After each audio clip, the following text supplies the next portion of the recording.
If you want to connect your Verizon remote to your Samsung TV, you're in the right place. I'll show you a simple step-by-step method that only takes a few minutes. By the end of this guide, you'll be able to control your Samsung TV with your Verizon remote. If you find this tutorial helpful, please like the video, leave a comment, and subscribe for more easy tech guides. Before we begin, make sure your Samsung TV and Verizon Fios TV box are both powered on and ready. This will make the pairing process much smoother.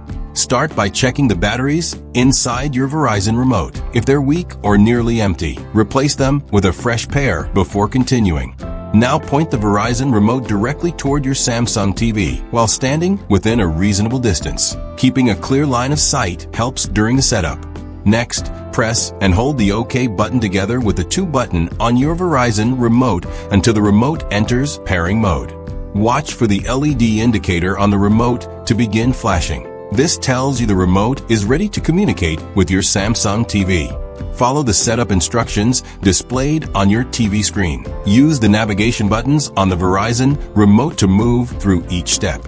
When you're asked to choose your TV brand, select Samsung from the available list. This helps the remote load the correct control profile. The setup will now ask you to test the volume controls. Press the volume up button and check whether your Samsung TV responds. If the volume changes correctly, that's a great sign. It means the remote is communicating properly with your Samsung TV. When the TV asks if the test was successful, choose yes to save the pairing and continue with the remaining setup. Next, press the power button on the Verizon remote. Your Samsung TV should turn off and then back on without needing the original TV remote. Now test a few more buttons, such as mute, to make sure the remote is controlling other basic TV functions correctly. Use the navigation buttons to move through the TV menus for a few moments. This helps confirm that directional controls are working as expected. You can also try buttons like guide or menu, depending on your Verizon service and TV setup, to verify that everything responds properly. If every button is working correctly, congratulations! Your Verizon remote is now successfully connected to your Samsung TV. Before you finish, quickly test the power, volume, mute, and navigation buttons one more time to make sure everything continues working smoothly.